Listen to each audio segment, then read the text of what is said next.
Kaylee Cuoco and Sam Claflin star in the MGM Plus original series, Vanished. When the man Alice loves disappears on a train to the south of France, every romantic memory becomes evidence. Every intimate detail, a potential threat. She thought she knew everything about him, but she may not even know his real name. 4-part thriller Vanished premieres February 1st on MGM Plus. Finding the truth is a dangerous affair. This episode is brought to you by Indeed. Stop waiting around for the perfect candidate. Instead, use Indeed sponsored jobs to find the right people with the right skills fast. It's a simple way to make sure your listing is the first candidates see. According to Indeed data, sponsored jobs have 4 times more applicants than non-sponsored jobs. So go build your dream team today with Indeed. Get a $75 sponsored job credit at Indeed.com/podcast. Terms and conditions apply.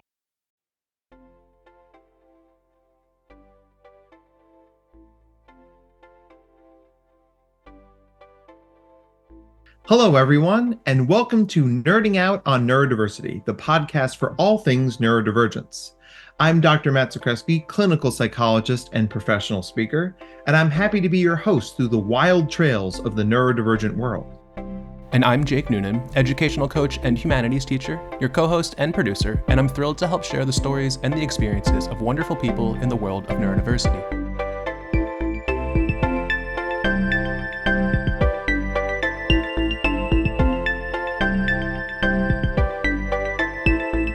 We're really excited for today's guest, which we are going to say a lot because we're always really excited about every guest we get. So let's get into it. I was like, where's the happy reporting lady? All right. Hello, everyone, and welcome to another episode of Nerding Out on Neurodiversity. I am your host, Dr. Matt Zakreski, clinical psychologist, professional speaker, published author, wearer of many hats. And with me, as always, is the Ed McMahon to my Johnny Carson, Mr. Jake Noonan. Say hi, Jake. Hey, everybody. Great to be here again, as always. And Dr. Matt, I love the little hand motions that you're doing with that there. There's some zhuzh on it, right? I mean, we're recording this at Christmas. I'm feeling festive. And also after the new season of Queer Eye came out too, so let's go, right? That things I'm gonna binge over the holidays. Oh man. So Jake, you know that we have a celebrity today. I mean, like, our guest is like gifted famous, right? We are very hype about this. We do. Yeah. She's aggressively shaking her head back and forth. She's like, no. We're gonna keep talking about her like she's not here. So, Jake, do you spend any time on social media? I do a little bit. Not so much on TikTok, but mostly on like Instagram and Reddit. Well, I'll tell you this. About 2 years ago, I was scrolling through my Instagram, and all of a sudden I felt like somebody threw one of those glitter bombs at me. And I was like, why does everyone I know professionally follow this account? Little Miss Gifted? What is that? So it's like if you took glitter and then like a couple of Red Bulls and like a lot of Southern charm, and then you get Steph. And Steph is our guest today. We are so excited to have you, Steph. Thank you so much for being here. Why don't you introduce yourself? Hi. That is exactly how I would want to be introduced, honestly. A mix of caffeine and glitter and sunshine and bright colors. So Check. yeah, check. Hi, everybody. I am Stephanie Higgs. I am a gifted educator and differentiation coach living and learning in Nashville, Tennessee. And I'm super excited to be with y'all today. Yay. Yay. Yay. Put in some like thunderous applause right there.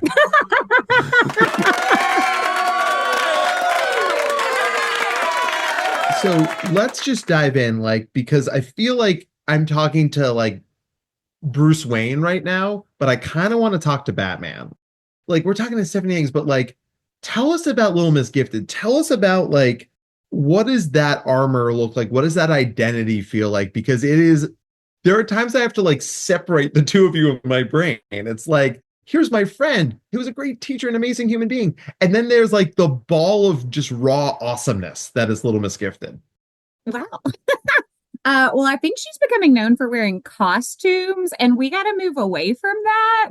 I presented at the Texas conference a few weeks ago, and I did change my outfit because it was burning up hot on the main stage and there were lights, and I knew, it was going to be a whole thing. And multiple people clocked that and they would gasp and say, "You changed costumes." And I would look at myself and say, these are just my clothes.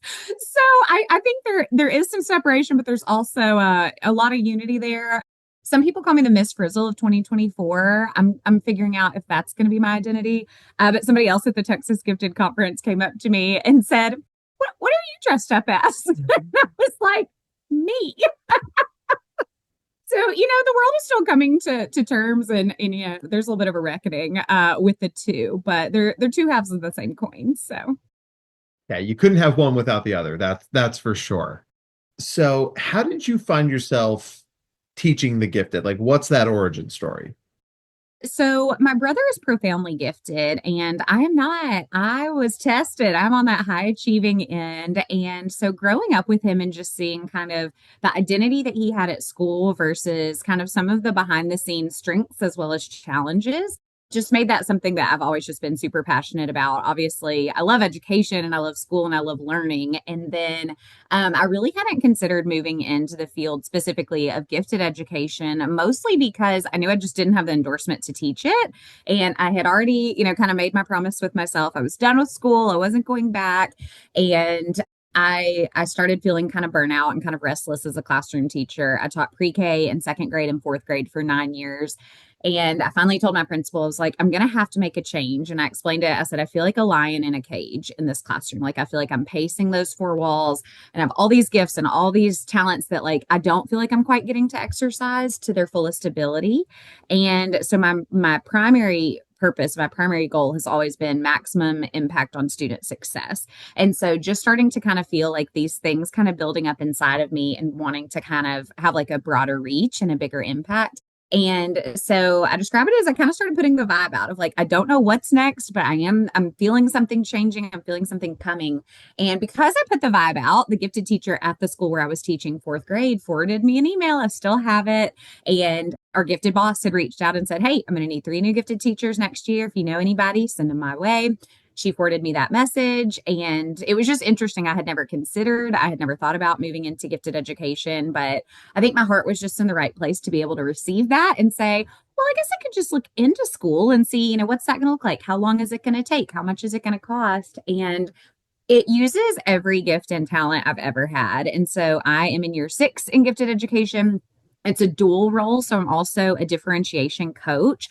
So I do live in one building full time. So I still have that fun classroom family and that school community that was really important to me. But that gives me a much more global impact, that it's not just my 4 walls and just my classroom. It's also getting to impact my students in their general education classroom, as well as the Stephanies, the other kids who are high achieving that aren't necessarily gifted learners, but do need something different than general education instruction. So it started there. And then right at 2 years ago, Little Miss Gifted was born. So I joined our state gifted association. It's called TAG in Tennessee. And I became the secretary. And so the secretary who was moving out of that role did a 5-minute tutorial with me on Canva. It was like, "This is how I make the newsletters. Let me give you a quick little, boop, boop, boop." And all of a sudden, I don't know, that was the piece for me. I'd never dreamed of starting any kind of social media account for teaching or for school. But seeing how quickly she could make these little graphic images, all these little bells went off in my head. And I thought, this is a great way to impact teachers. And I can make these little graphics and I can start sharing a few little ideas. This might sound self-indulgent, I don't know, but I used to call myself Nashville's best kept little secret, because I do feel like I had things I wanted to share and things that I wanted to reach out, but it was just I'm doing it in this really small bubble and this really small population. And so if I move into this world of social media, I can connect and impact kind of a larger group of teachers who then impact so many more students. And so 2 years ago this week, Little Miss Gifted was born. 2 days after I moved into the role of secretary for our state organization, I thought, let's just play with this. Let's just see what happens. But I just want a platform to just share ideas, kind of like your next door neighbor, teacher, best friend that you're like, "Hey, I just found this 3 minutes ago, but I made you a couple copies. If you want to try it." Yeah, it's just been a fun way to love and connect with teachers all across the world. I mean, right. It's just, you guys can't see this because this is an audio podcast, but Jake and I are just sitting here grinning like idiots, right? Because your energy is just so infectious. And Yeah, you're not Nashville's best kept secret anymore because you're global now. And people are hype about it because you do embody that your best teacher friend energy. Like you're that person, like, by the way, I ran off 20 copies of this for you. And DoorDash to Starbucks and it's sitting outside your room. And they're like, how did you, I didn't even know I needed a coffee. And you just, you're like, wink, right?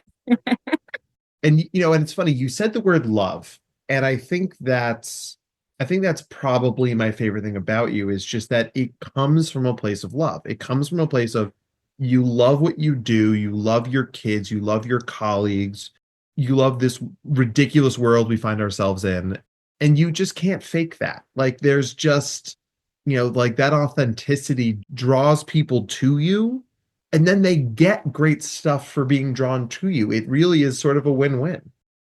It's the best thing that's ever happened to me. I just love it. And it was a culmination of just so many things. And honestly, there's a big spiritual component of this too. This has become a big part of my testimony of like this felt like a spiritual calling.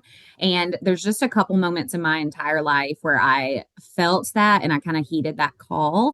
One of the other ones was moving to Nashville. And so just finding kind of, I feel like I was designed for this bigger purpose. And I just think teaching is the hardest job in the universe. Hot take, like teaching is $100,000. Jake's nodding along. Teaching is $100,000 a year profession. And in Tennessee, we're nowhere close to that. I think administrators should be at a $200,000 minimum.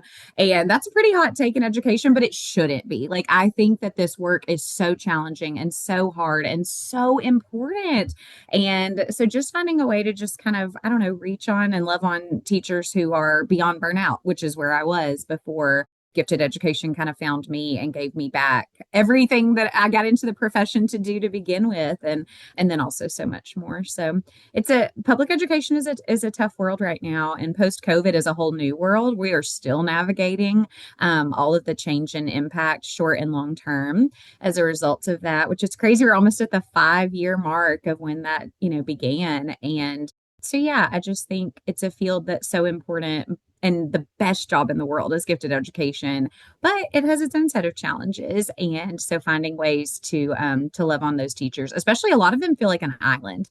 I've been doing some research kind of informally on social media, super professional research, just kind of asking gifted teachers for their pain points. And that's one that I'm hearing over and over and over again is I feel like an island. I am so lonely. I work best with other people, but I'm not the only one in my building, much less I'm the only one in my district, much less I'm the only one for, miles and miles around. And so just finding ways. Miles and miles, right? Absolutely. Miles and miles, states and states. So finding ways to just connect with these other people who do the same kind of work, but who need others to do it with. And so a quote my old principal used to say was, if you want to go fast, go alone. If you want to go far, go together. And so just finding ways to connect with all of these teachers who need people to kind of link arms with them to help us go far for these students who need us. As mental health professionals, I say that all the time. It's like, if you want to go fast, do it yourself. But if you want to go far, like, you need a Fellowship of the Ring, right? You need a Gimli. And yes, Jake, you just look like Gimli, so it's very helpful that it's, I'm a little taller than Gimli. just a little bit taller. Not quite the body type either, but like you've got no facial hair to be Legolas, so we're gonna have to figure this out. I could just go like this and cover it. I'll have to dye my hair blonde too, but like that's a whole nother thing. Oh my gosh. New year, Jake, 2025. Oh man, so we got a little Miss Gifted and like what the Archer gifted guy. We could figure out a branding for that. But that idea, right, is it can be so isolating, right? Because there just aren't that many of us, right? I mean, if gifted is the top somewhere 5% of the population, just statistically speaking, like run the numbers, there are just not that many of us. And since there are few teachers who teach this population, it can feel very isolating, which is why I think being on a podcast like this or going to a conference, it can feel like going to camp. It's like, here are my people, right? I'm surrounded by people who I don't have to spend 10 minutes onboarding what exactly it is I do.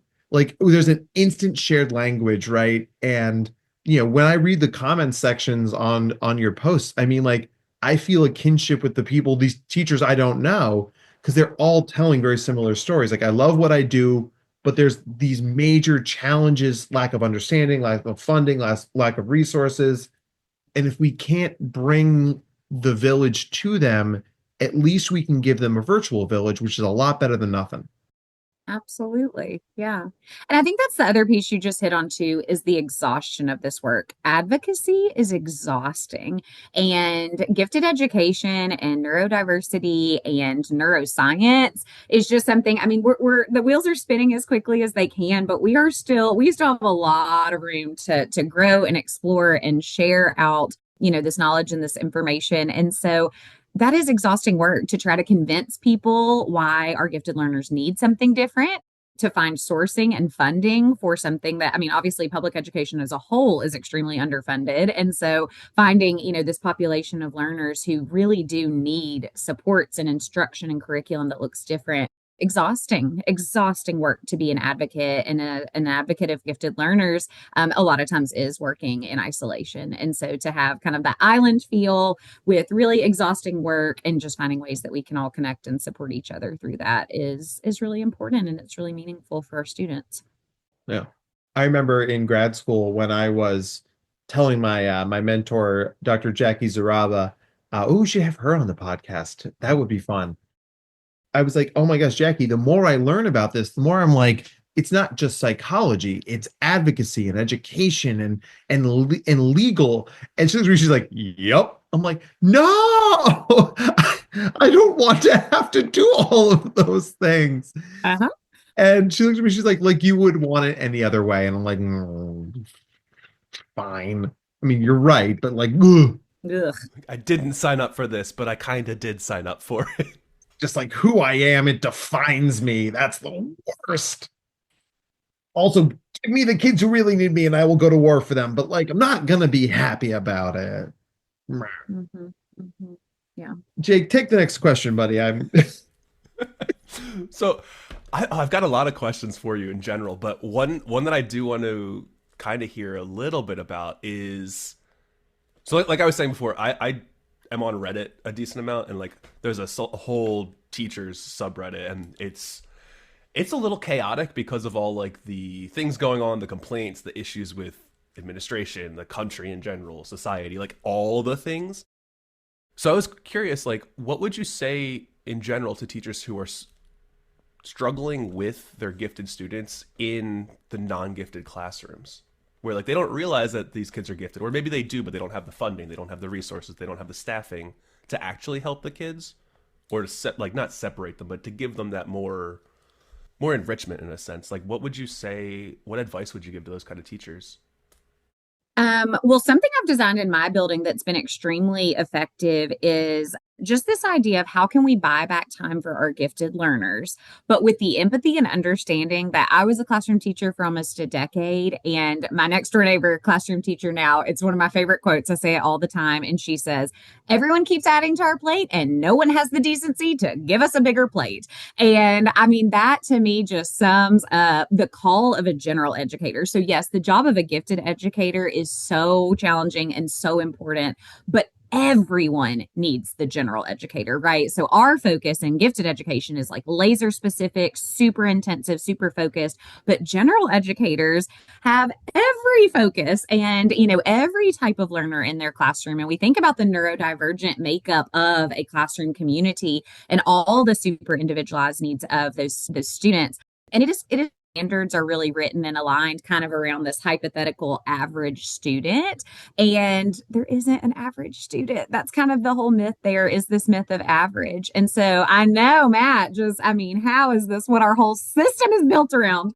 And so something that's worked really well in my building, in that second hat I wear as an instructional coach, is to write and design differentiated schedules. And so those can be as simple or as complex as we have the sources and things to make that. But I made a little YouTube video where I explained this more, like for that visual component that obviously we couldn't share in this podcast.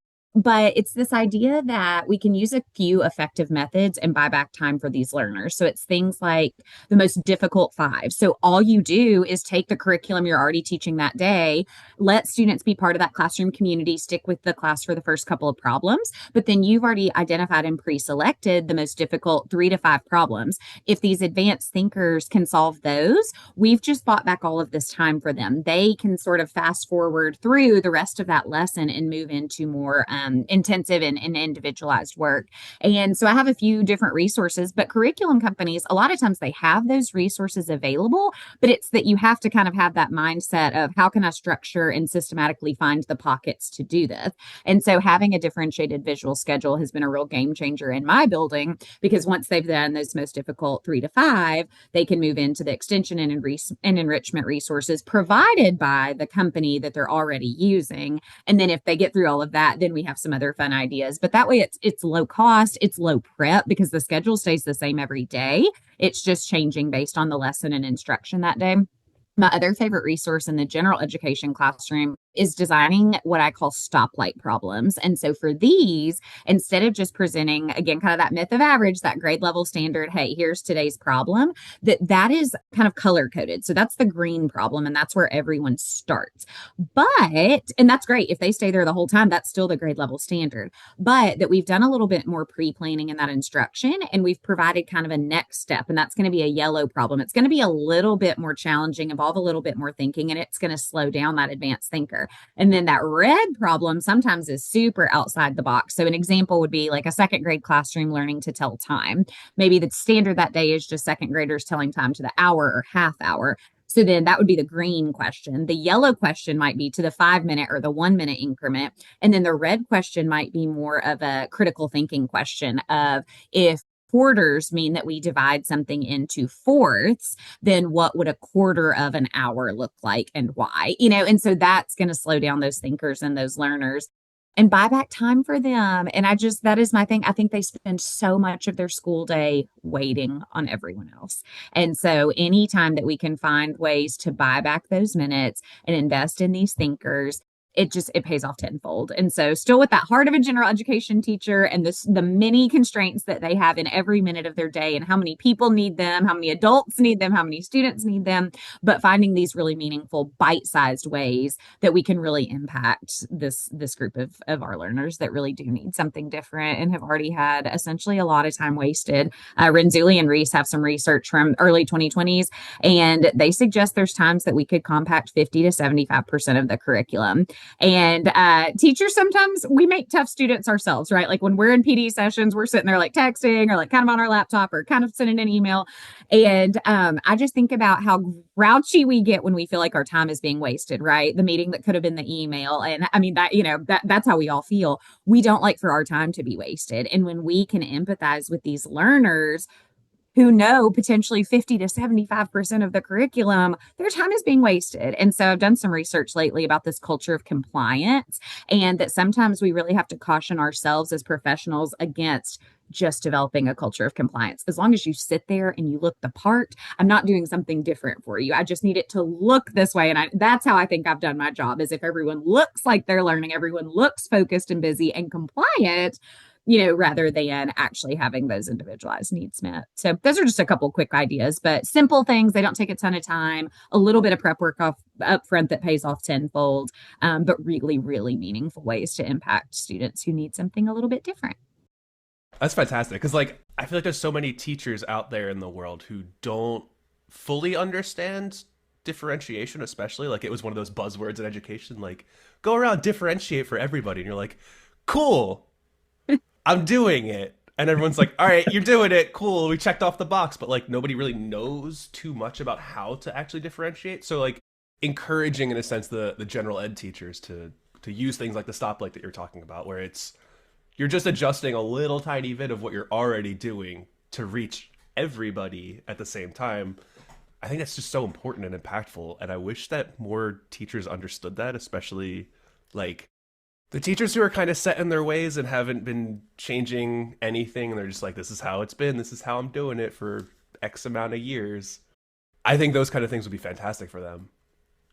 Well, and obviously, I have the heart of a teacher, and the perspective there, I think, is oftentimes we were never taught how. And so that's a systemic issue. And it's this idea that, I have not only an elementary education and middle education endorsement, I also have a special education endorsement on my teaching license.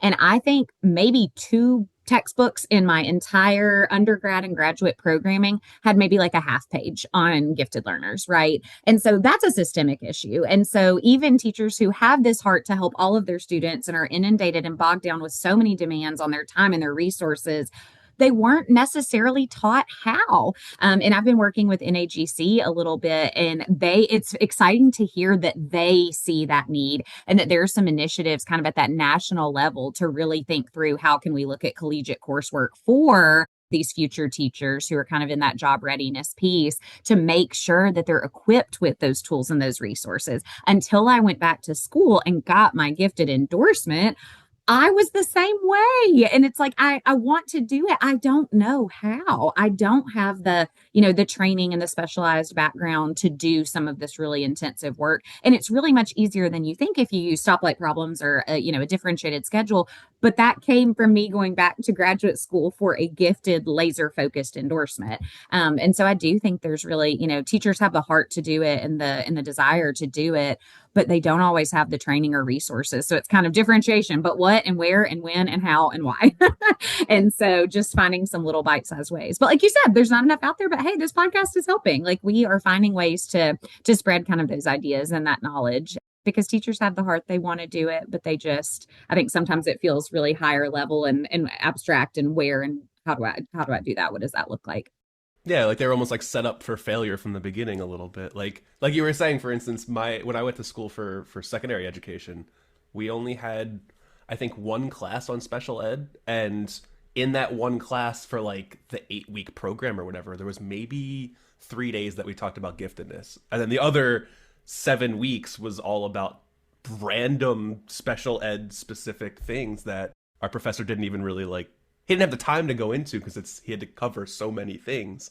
So like knowing that the teachers themselves as well, coming from a teaching background, you as well coming from a teacher background, that we don't have, in a sense, like the preparation first from the education that we're getting to then use that to bring to the kids that we're trying to teach. So like we're all kind of being set up for failure from the beginning.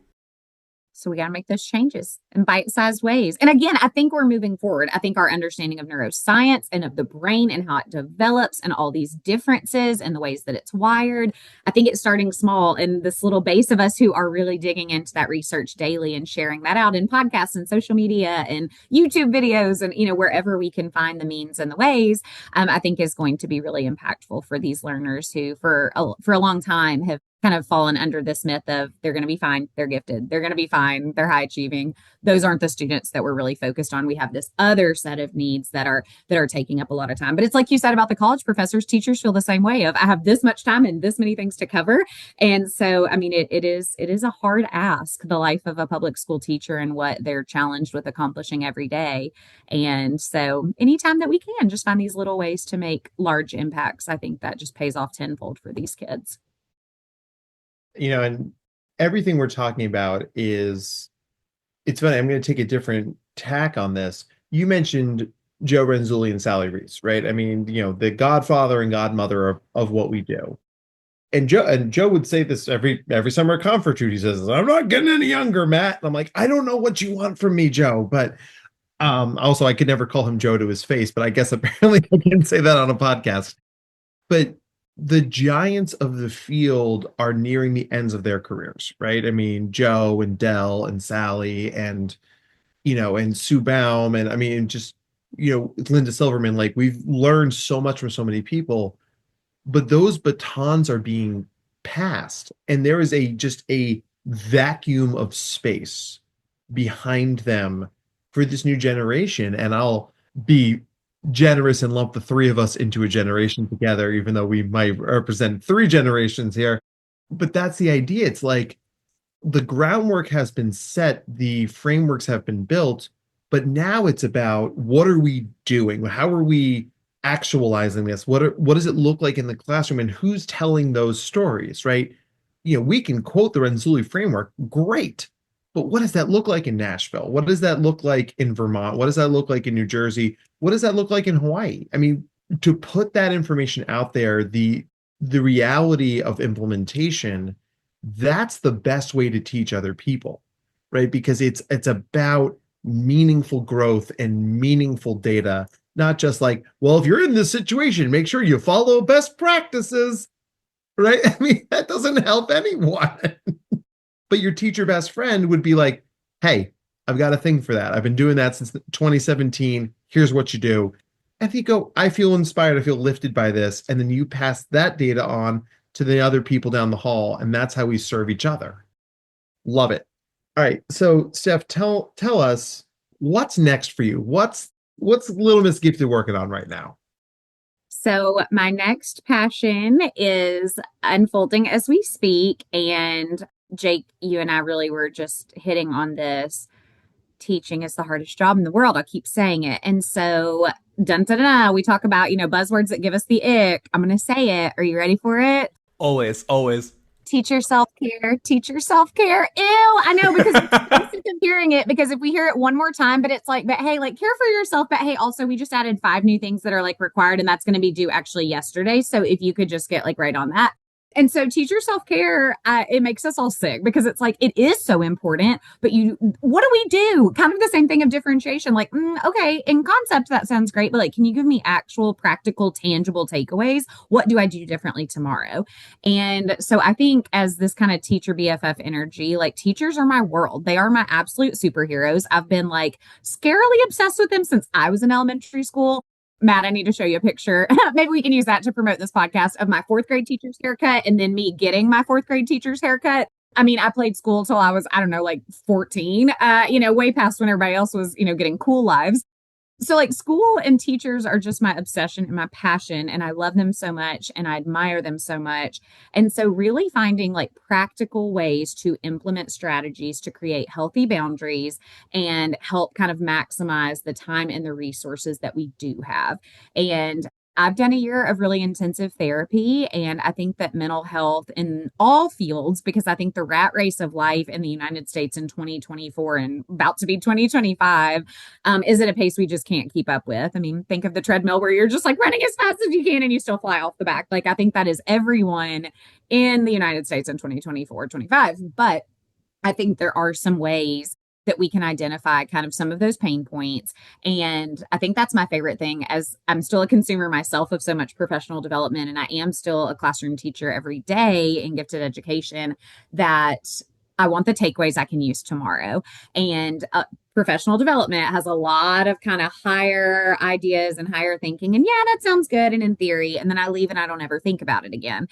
Sessions that I can't get enough of, and that all of my peers and colleagues can't get enough of, are the ones where it's bite size, bite size, bite size. And I have a list a mile long of things I can do tomorrow.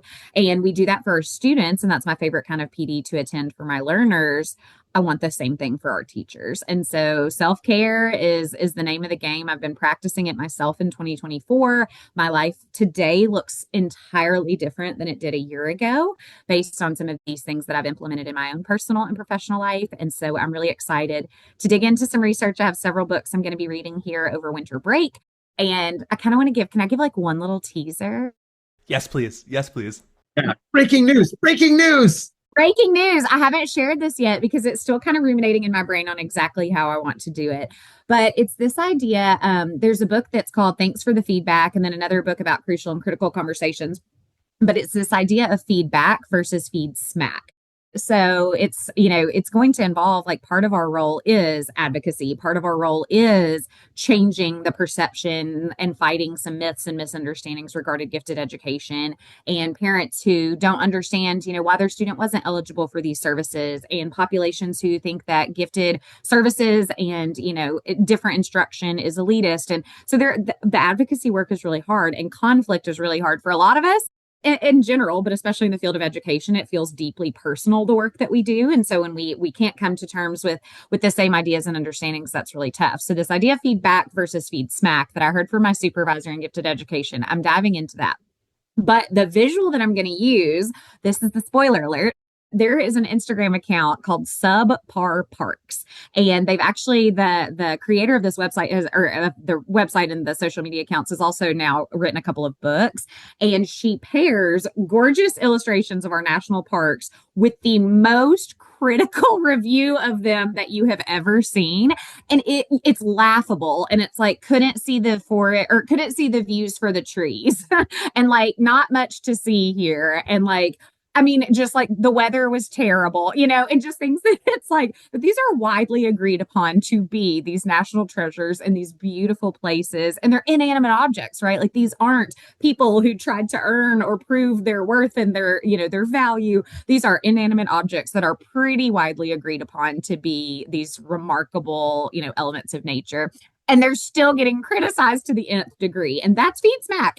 And so thinking through just some ways that not only, you know, I think when we think teacher self-care, we think go meditate, right? Go like hit the spa. Oh, but that's expensive. And we make 3 pennies a year before taxes.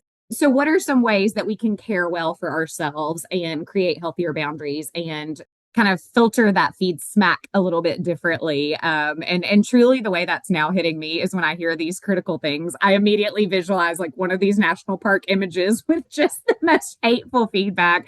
And it's just kind of changing me from the inside out too, as someone who loves to be loved and doesn't like to not be loved and doesn't know how to take it when someone can't kind of meet me at that same level of understanding about this important work that we do. So that's just a little teaser, but yeah, self-care is coming in big for our teachers in 2025.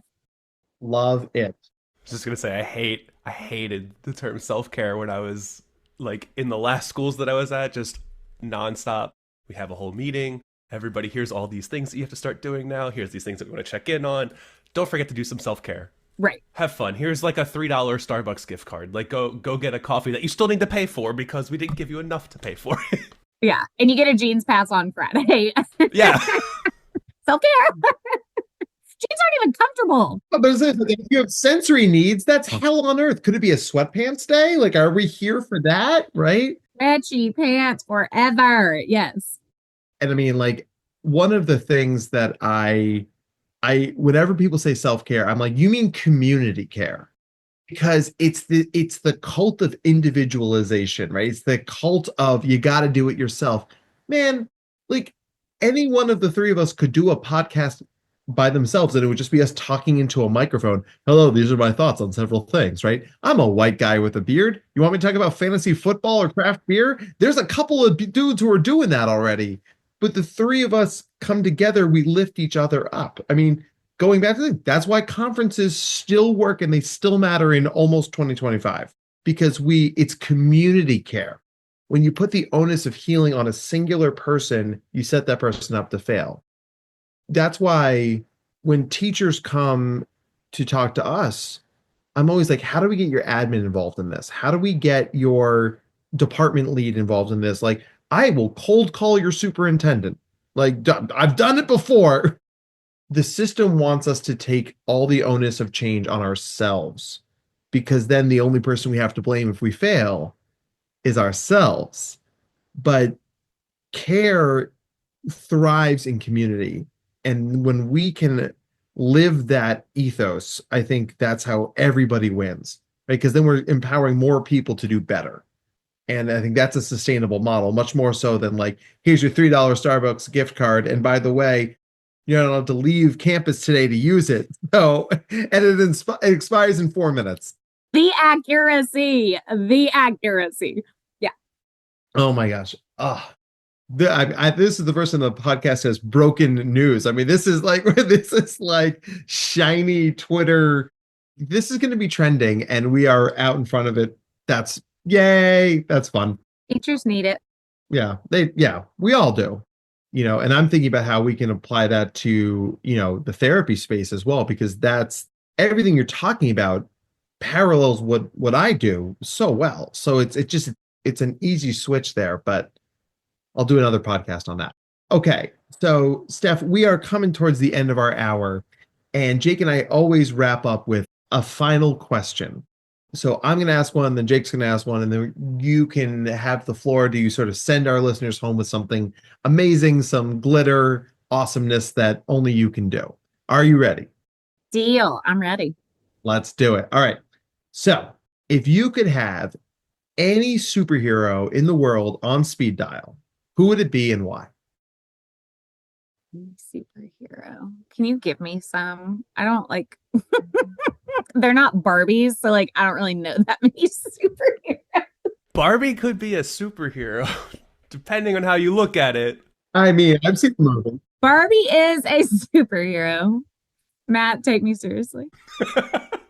I love that answer. I mean, has had every job under the sun, right? She's been a astrophysicist and a doctor and a vet and a street artist. Barbie's a boss babe. In all seriousness, I was just reading like a deep dive analysis of Barbie a little bit, where it's talking about how all the different forms of Barbie, if you will, like the different jobs that she has, think of them as like aspects of a god, where it's just the different iterations of the same figure. So they like compared it to Apollo and was like, he's this thing and this thing and this thing, the god of music, the god of like the sun, like all these different things. And it's like, yeah, he's not just one, he's all of them. All of them. That's my answer. Thank you, Jake. You're welcome. That went so much deeper than I was going to. It helps to not know superheroes. From Marvel, right? That's a superhero maker. Marvel, DC, but we've gotten a lot of out of the box answers, right? Because we tend to interview out of the box people. So I'm here for it. Yes. So Barbie will be your superhero, and we are here for it. Check. Good. All right. Jake, good luck. Thanks. I feel like Barbie could also be the answer for this question, but I'm hoping it's not. Fingers crossed. What's your favorite word and why?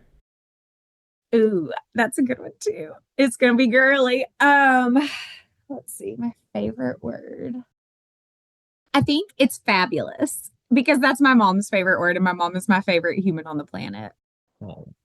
It's fabulous. Can we do like mom-fabulous? Yeah, hashtag mom fabulous.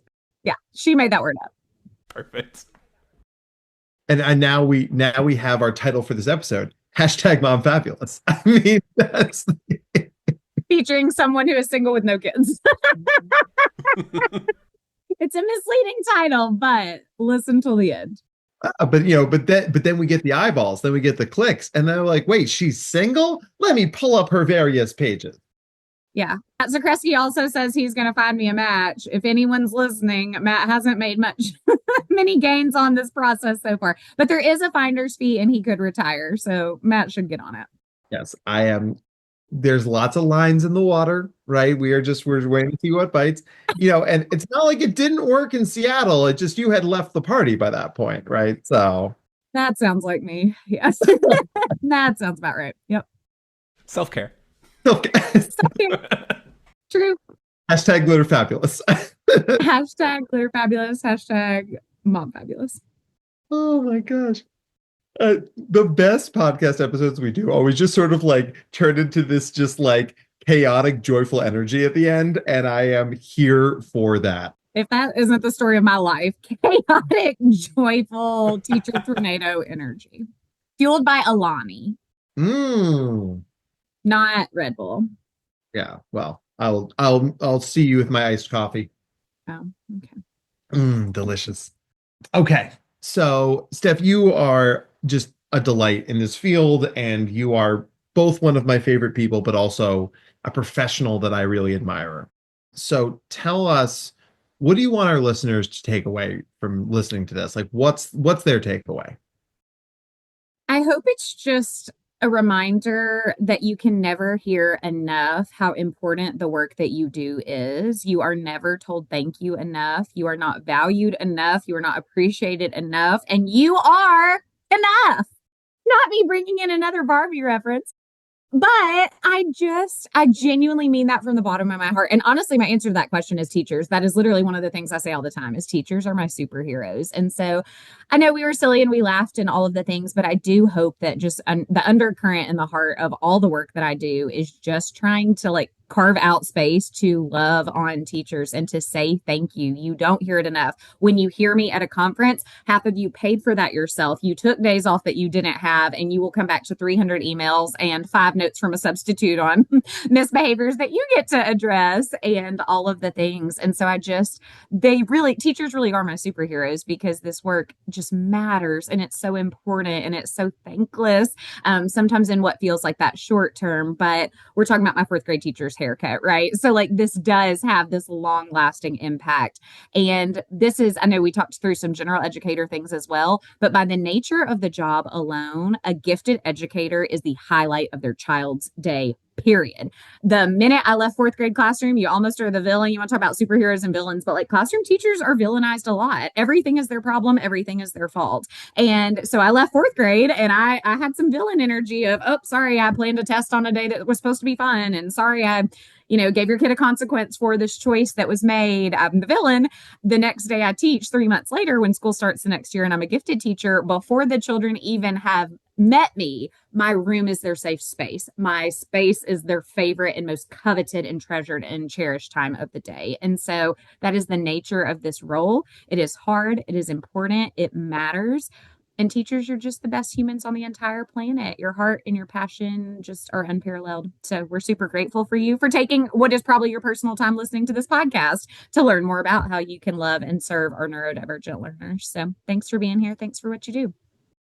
I'm hoping you also say that to yourself too. Of course not. Of course not. I can do it with a broken heart. Lights, camera, girl, smile. I didn't do any Taylor energy. I'm sorry. Can we start over? All right. From the top, people. Cut. We'll just have you back. That's all. We'll have you back celebrating your, 5th really good date with person X who, TBD, but they're out there. Matt Kresge, put that out into the universe for me. Thank you. Could this become a dating catch-up podcast?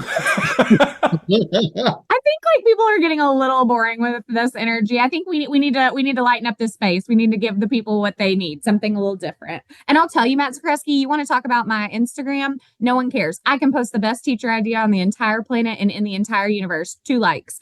I say I went on this funny date yesterday. He literally drew his sword, and I have 352 DMs. So just know there's a market for my tragic dating life. Just know. Mm-hmm.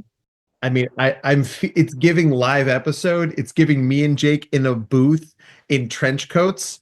Just like, okay. Like it's reading very Richard Attenborough, like Animal Planet. Like now if you Stephanie had approached the adult male and he appears to be holding a light beer, this is a terrible start. And he's wearing a sleeveless t-shirt. Oh, clearly he's not prepared for the dating rituals. He blew his nose at the table on our first date. And he's wearing Crocs. Jules, ew. All right. So podcast gods, we need more of this. We need more Stephanie. We need Stephanie with a partner who does not have swords and nose running issues. At the table. We don't ask for much. Bar is in hell, Matt Kresge. The bar is in hell. The bar's underground for you, girl. I mean, like, it should be Mount Olympus, but we'll get there. Well, yeah, it's fine. It's fine. It's fine. So, Jake, have fun editing this. But it's one of those things that it is a delight to be with you. It's a delight to hear from you and learn from you. I feel better every time your name crosses my various feeds. So let us be your community of care, right? Because we love you very much and you're just doing such great work. Everyone's going to love this episode because you're such a loved person. You just put that out there.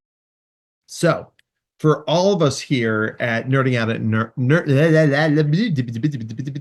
let me try that again. That's not the title. Spell that correctly, Jake. Be sure you get that one. Right. Take 2.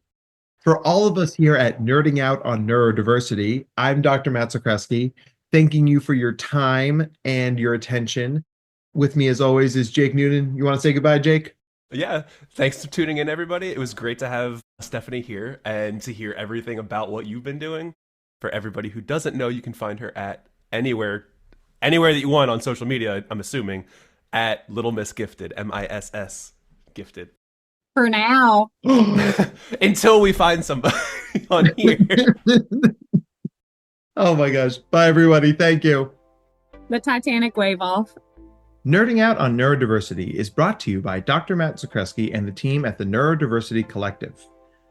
To learn more about the Neurodiversity Collective or to be a guest on the podcast, please visit our website at www.theneurodiversitycollective.com/podcast. Audio and production by Jake Noonan. Show your support by subscribing, leaving a 5-star review, and telling your friends about us. Our Instagram and social media handles are at #NoonPodcast, NOON podcast. Your support is appreciated and keeps us going. All discussions presented on this podcast are strictly for informational purposes, awareness, and understanding. The advice presented is not and should not be considered to be therapeutic in nature. If you have any mental health questions, please contact your provider. All rights reserved.